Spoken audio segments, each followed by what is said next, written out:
कहते हैं कि ब्रह्मा ने इस जगत की रचना की, विष्णु इस जगत का पालन करते हैं और महेश यानी भगवान शिव इस दुनिया का विनाश।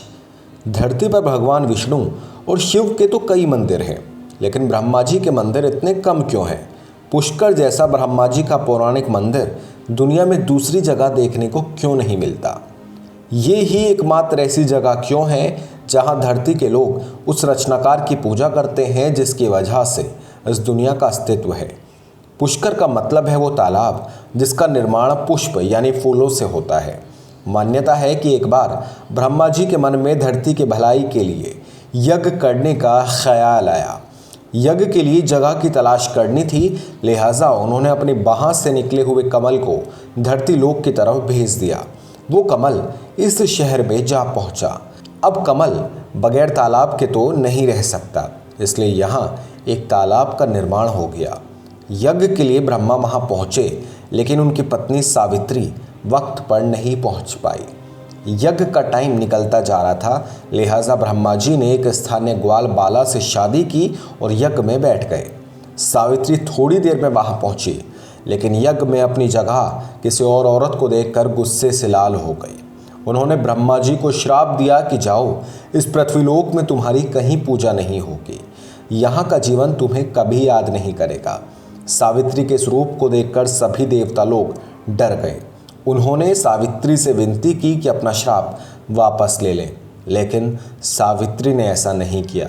जब गुस्सा ठंडा हुआ तो सावित्री ने कहा कि इस धरती पर सिर्फ पुष्कर में आपकी पूजा होगी, कोई भी और कहीं आपका दूसरा मंदिर बनाएगा तो उसका सर्वनाश हो जाएगा।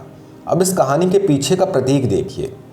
ब्रह्मा हिंदू मान्यता में वो देवता हैं जिनके 4 हाथ हैं।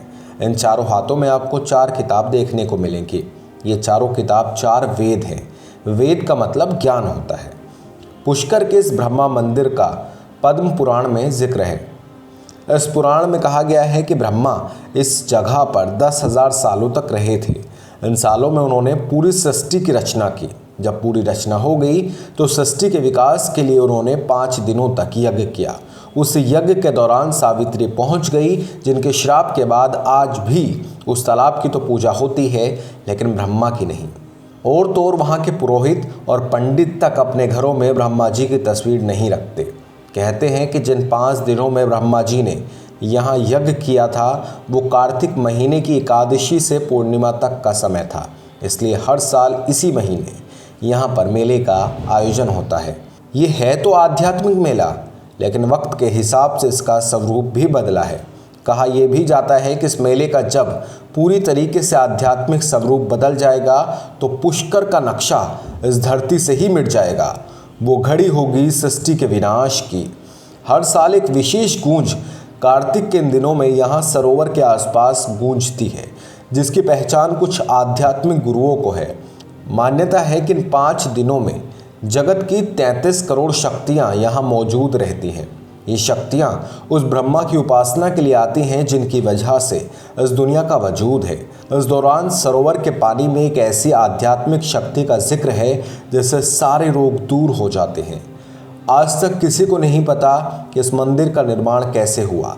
बेशक आज से तकरीबन 1200 साल पहले अर्णव वंश के एक शासक को सपना आया था कि इस जगह पर एक मंदिर है जिसके सही रखरखाव की ज़रूरत है। तब राजा ने इस मंदिर के पुराने ढांचे को दोबारा जीवित किया था, लेकिन उसके बाद जिसने भी किसी और जगह ऐसे मंदिर के निर्माण की कोशिश की वो या तो पागल हो गया या फिर उसकी मौत हो गई। भगवान ब्रह्मा के शहर में आकर लोगों को एक अलग आध्यात्मिक एहसास होता है। कई सैलानी तो ऐसे भी हैं जो यहाँ आते हैं तो बस यहीं के होकर रह जाना चाहते हैं। दोस्तों, आपको हमारा एक छोटा सा किस्सा कैसा लगा प्लीज़ कमेंट सेक्शन में हमें ज़रूर बताइएगा। शुक्रिया।